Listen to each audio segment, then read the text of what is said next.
നമസ്കാരം. ജെഎം ടോക്സിലേക്ക് സ്വാഗതം. മുൻ മുഖ്യമന്ത്രി ശ്രീ പിണറായി വിജയൻ കഴിഞ്ഞ ദിവസം കണ്ണൂർ റെയിൽവേ സ്റ്റേഷനിലിരിക്കുന്ന ഒരു പടം ഇപ്പോൾ വളരെ വൈറലാണ്. അദ്ദേഹവും ശ്രീ കെ രാഗേഷും കൂടി സ്റ്റേഷനിൽ ഒരു സിമൻറ്റ് ബെഞ്ചിൽ ഇരിക്കുന്നതാണ് ചിത്രം. നോർമലി ഒരു ട്രെയിൻ കാത്തിരിക്കുന്ന, റെയിൽവേ സ്റ്റേഷനിൽ ട്രെയിൻ വരാൻ വേണ്ടി കാത്തിരിക്കുന്ന ഒരു ചിത്രമാണത്.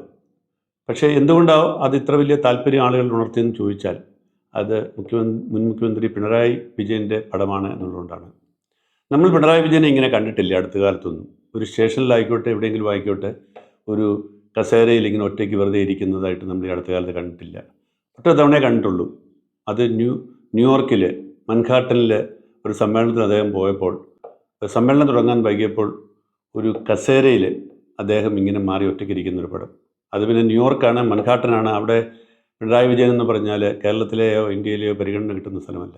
ബാക്കി കഴിഞ്ഞ 10 വർഷമായിട്ട് നമ്മൾ കണ്ടിട്ടുള്ളത് ഒട്ടേറെ വാഹനങ്ങളുടെ അകമ്പടിയോടെ ഇങ്ങനെ ചീറിപ്പായുന്ന, അല്ലെങ്കിൽ വളരെ വലിയ ഒരു പോലീസിൻ്റെയോ അല്ലെങ്കിൽ ഉദ്യോഗസ്ഥരുടെ വലയത്തിൽ ഇങ്ങനെ നീങ്ങുന്ന, എപ്പോഴും ഒരു VIP പരിവേഷമുള്ള, VIP അല്ലെ VVIP പരിവേഷമുള്ള ഒരു പിണറായി വിജയനാണ്.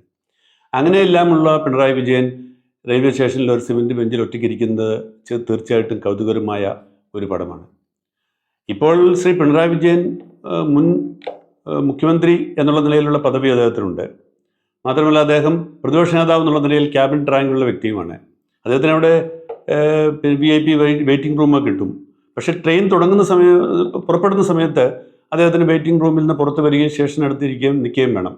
ആ നിൽക്കുന്ന സമയത്ത് അദ്ദേഹം കുറച്ച് നേരം ഇരിക്കേണ്ടി വന്നതായിരിക്കും. എന്തോ ആയിക്കോട്ടെ, പണ്ടായിരുന്നെങ്കിൽ അങ്ങനെ കാണാൻ പറ്റില്ല. കാരണം അപ്പോഴും അദ്ദേഹത്തിന് ചുറ്റും പോലീസ് ഉണ്ടാവും, അദ്ദേഹത്തിന് ഇരിക്കാൻ വേണ്ടി പ്രത്യേക കസേര കൊണ്ടുവന്നിടും. അങ്ങനെയൊക്കെയുള്ള എല്ലാ ബഹളങ്ങൾക്കിടയിൽ ഇപ്പോൾ അദ്ദേഹം തനിച്ചിരിക്കുന്ന കാണുമ്പോൾ എല്ലാവരുടെയും മനസ്സിലേക്ക് വരുന്നത്, മനുഷ്യനെ സംബന്ധിച്ച് എത്ര വലിയ അധികാരത്തിലിരിക്കുന്നവരാണെങ്കിലും ഒരു ദിവസം ഈ അധികാരമെല്ലാം പോയി ഒന്നുമില്ല, ഒരു പരിവേഷവും ഇല്ലാതെ, ആരവാരങ്ങളില്ലാതെ നിൽക്കുന്ന ഒരു സമയം വരും എന്നുള്ളൊരു ഓർമ്മപ്പെടുത്തലാണ്.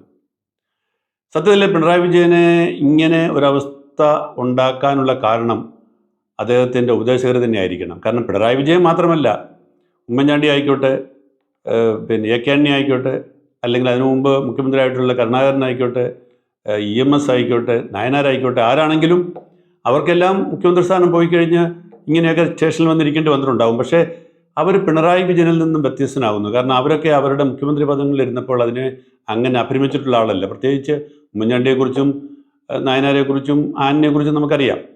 അവരൊന്നും ഒരിക്കലും അവരുടെ മുഖ്യമന്ത്രി പദത്തിൽ അലങ്കരിച്ചിട്ടുള്ള ആളല്ല.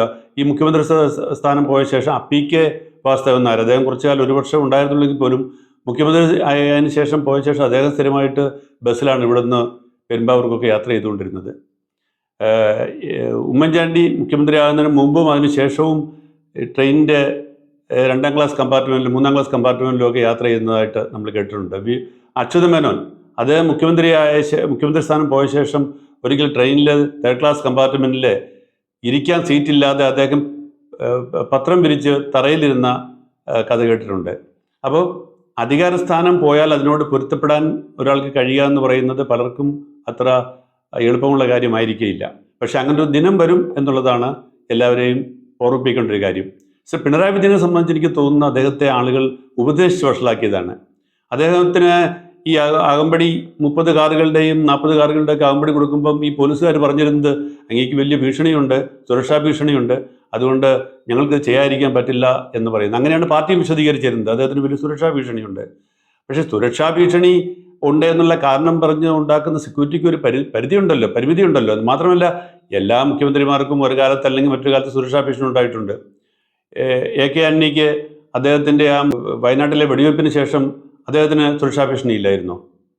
ഉമ്മൻചാണ്ടിക്ക് വലിയ സുരക്ഷാ ഭീഷണി ഉണ്ടായിരുന്ന സമയത്ത് അദ്ദേഹം യാത്ര ചെയ്തു, അദ്ദേഹത്തിൻ്റെ നെഞ്ചിൽ വന്ന് കല്ലുകൊണ്ടില്ലേ? എന്നിട്ട് അദ്ദേഹം വീണ്ടും വലിയ ഹൈ സെക്യൂരിറ്റിയിൽ യാത്ര ചെയ്തോ? ഇല്ല. അപ്പം ഇതൊക്കെ നൽകുന്ന ഒരു പാഠം എന്ന് വെച്ചാൽ, അധികാരം ഒരു ദിവസം പോകുമെന്നും അധികാരമില്ലാത്ത ദിനങ്ങൾ വരുമെന്നും അപ്പോഴും ജനങ്ങളുടെ മുന്നിൽ നമ്മൾ നിൽക്കേണ്ടതുണ്ടെന്നുള്ള ഒരു ഓർമ്മപ്പെടുത്തലാണ്.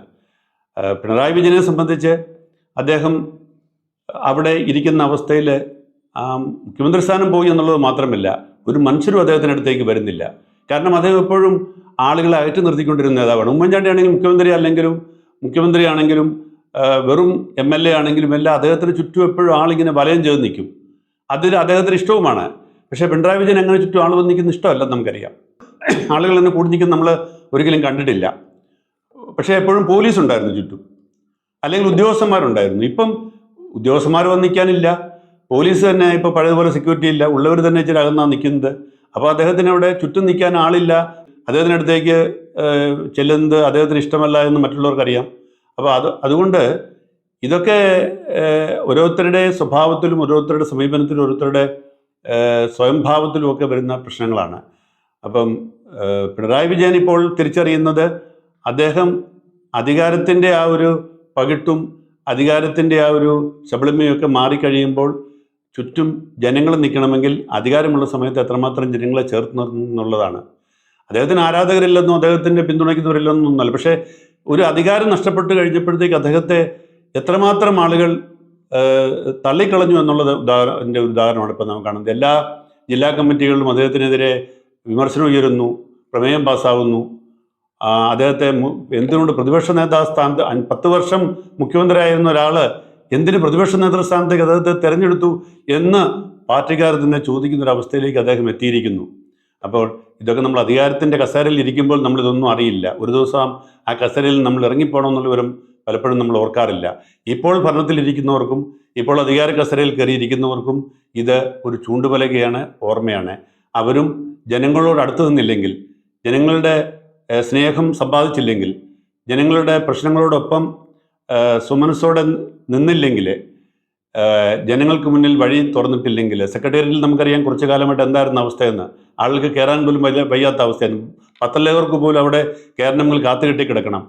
അവിടെ ഇപ്പോഴത്തെല്ലാം തുറന്നു കിടക്കുന്നു. ഇപ്പോൾ ആർക്കും അവിടെ പ്രവേശനം ചെയ്യാം. അതുകൊണ്ടൊന്നും സംഭവിച്ചില്ല. അതുകൊണ്ട് സെക്രട്ടേറിയറ്റ് ഇടിഞ്ഞു വിടില്ല. അതുകൊണ്ട് രഹസ്യം അവിടെ നിന്ന് ചോർന്നു പോയിട്ടില്ല. അതുകൊണ്ട് ഒരു ഫയലും അവിടെ നിന്ന് മോഷ്ടിക്കപ്പെട്ടില്ല. അപ്പോൾ ആവശ്യമില്ലാത്ത നിയന്ത്രണങ്ങളും ആവശ്യമില്ലാത്ത സെക്യൂരിറ്റിയും ആവശ്യമില്ലാത്ത ഇരുമ്പ് മറകളുമൊക്കെ ആളുകൾ ഇഷ്ടപ്പെടുന്നില്ല എന്നുള്ളത് എല്ലാവരും ഓർത്തിരിക്കുന്നത് നല്ലത്.